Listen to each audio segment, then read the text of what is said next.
Era el año 1962. El mundo observaba con gran tensión cómo dos superpotencias se tambaleaban al borde de una guerra nuclear.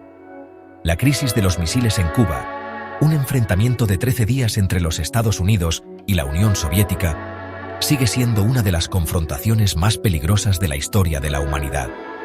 Era una época de tensiones de la Guerra Fría, donde el miedo y la desconfianza eran profundos. El destino del mundo pendía de un hilo. La amenaza de la aniquilación era una realidad escalofriante. La crisis se desarrolló en un contexto de conflicto ideológico y maniobras geopolíticas. Estados Unidos, defensor de la democracia y el capitalismo, se encontraba enfrascado en una amarga lucha con la Unión Soviética, un Estado comunista con ambiciones globales. En el centro de la crisis se encontraba una pequeña nación isleña, Cuba, a solo 145 kilómetros de la costa de Florida.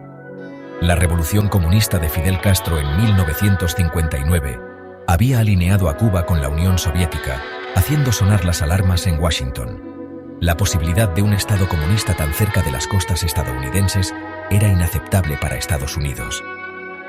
El gobierno de Kennedy, atormentado por el espectro de la influencia soviética en el hemisferio occidental, buscó maneras de contener lo que percibía como una amenaza creciente. Mientras tanto, la Unión Soviética, liderada por Nikita Khrushchev, vio la oportunidad de reforzar su propia seguridad y desafiar el dominio estadounidense.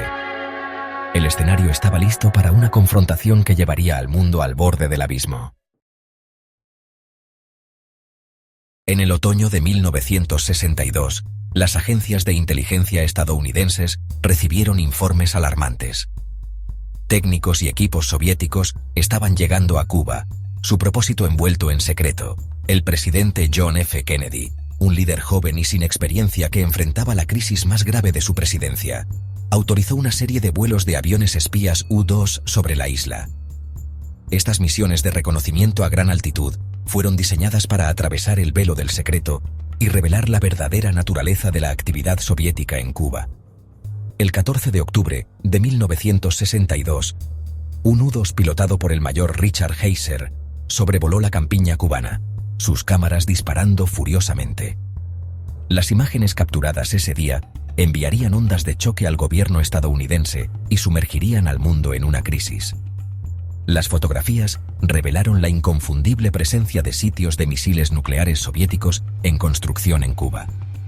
Estos no eran cualquier misil. Eran misiles balísticos de alcance medio, capaces de alcanzar objetivos en todo el territorio continental de Estados Unidos, incluyendo Washington, D.C. El descubrimiento de misiles soviéticos en Cuba cambió las reglas del juego. Por primera vez, Estados Unidos enfrentaba una amenaza nuclear directa de un país a solo un paso de distancia. La Unión Soviética había llevado efectivamente la Guerra Fría a la puerta de Estados Unidos. El gobierno de Kennedy estaba atónito. El presidente convocó a un grupo de sus asesores más cercanos, conocido como el Comité Ejecutivo del Consejo de Seguridad Nacional, o EXCOM, para lidiar con la crisis y trazar un curso de acción. Las opciones que enfrentaba el presidente Kennedy eran claras: diplomacia, bloqueo, ataques aéreos o una invasión a gran escala de Cuba. Cada opción conllevaba sus propios riesgos y posibles consecuencias. El mundo contuvo la respiración mientras el EXCOM debatía furiosamente, sopesando los costos potenciales de la acción contra los riesgos de la inacción. El espectro de la guerra nuclear se cernía sobre sus deliberaciones. El 22 de octubre de 1962, el presidente Kennedy se dirigió a la nación desde la oficina oval. En un tono sombrío y resuelto, informó al pueblo estadounidense sobre los misiles soviéticos en Cuba y anunció su decisión de imponer una cuarentena naval a la isla. El uso de la palabra cuarentena fue deliberado, una maniobra legal diseñada para evitar declarar la guerra a Cuba. El bloqueo, como se entendía ampliamente, interceptaría y haría retroceder a cualquier barco soviético que transportara armas ofensivas a Cuba. El discurso de Kennedy fue un momento decisivo de su presidencia. Habló directamente al pueblo estadounidense, explicando la gravedad de la situación y describiendo los pasos que estaba tomando para proteger a la nación. También apeló directamente al primer ministro soviético Khrushchev, pidiéndole que retirara los misiles y evitara una guerra catastrófica. El mundo escuchó atentamente, comprendiendo que el destino de la humanidad pendía de un hilo. Los días que siguieron al discurso de Kennedy fueron de los más tensos de la Guerra Fría. Estados Unidos desplegó buques de guerra en el Caribe, haciendo cumplir el bloqueo y preparándose para una posible confrontación con la Armada Soviética. Barcos soviéticos, algunos con misiles de punta nuclear, se dirigían hacia Cuba, decididos a desafiar la cuarentena estadounidense. El mundo observaba ansiosamente cómo las dos superpotencias se acercaban al borde del precipicio. En Estados Unidos, la crisis de los misiles en Cuba desencadenó una ola de miedo e incertidumbre. La gente temía que un ataque nuclear fuera inminente. Las escuelas realizaban simulacros de agacharse y cubrirse para preparar a los niños para un posible bombardeo. Las familias se abastecieron de comida, agua y otros suministros, preparándose para lo peor. La amenaza de la aniquilación nuclear se sentía demasiado real. A medida que la crisis se agravaba, Estados Unidos y la Unión Soviética se enfrascaron en un peligroso juego de brinkmanship. Cada lado probaba la determinación del otro, poniendo a prueba los límites de hasta dónde podían llegar sin desencadenar un conflicto mayor. El mundo contuvo la respiración mientras las dos superpotencias se miraban fijamente, el destino de la humanidad colgando precariamente en la balanza. En los pasillos oscuros del poder, lejos de la vista pública, se desarrollaban intensas negociaciones. Líderes de ambos bandos se involucraron en una delicada diplomacia, cada movimiento calculado para evitar una catástrofe.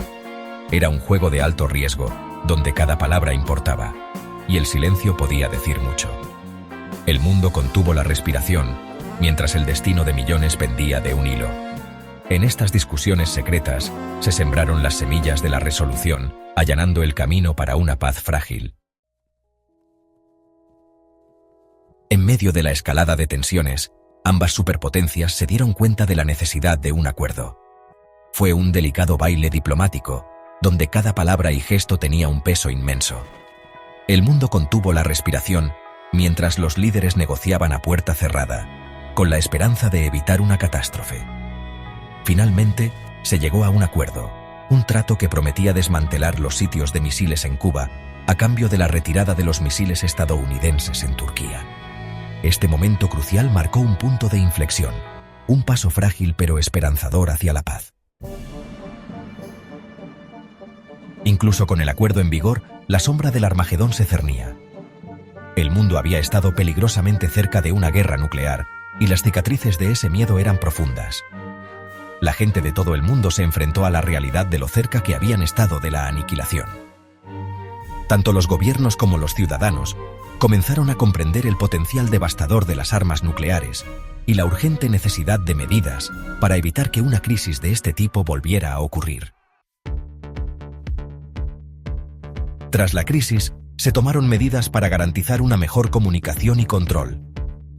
El establecimiento de la línea directa Moscú-Washington proporcionó una línea directa entre las dos superpotencias, reduciendo el riesgo de malentendidos. Además, la firma del Tratado de Prohibición Parcial de Pruebas Nucleares marcó un paso significativo hacia la limitación de la proliferación de armas nucleares. Estos esfuerzos fueron cruciales para construir un marco para un mundo más estable y seguro. La crisis de los misiles en Cuba dejó una huella imborrable en la historia, sirviendo como un crudo recordatorio de la política arriesgada que podría conducir a la destrucción global. Las lecciones aprendidas de este abismo hicieron hincapié en la importancia del diálogo, la diplomacia y la moderación.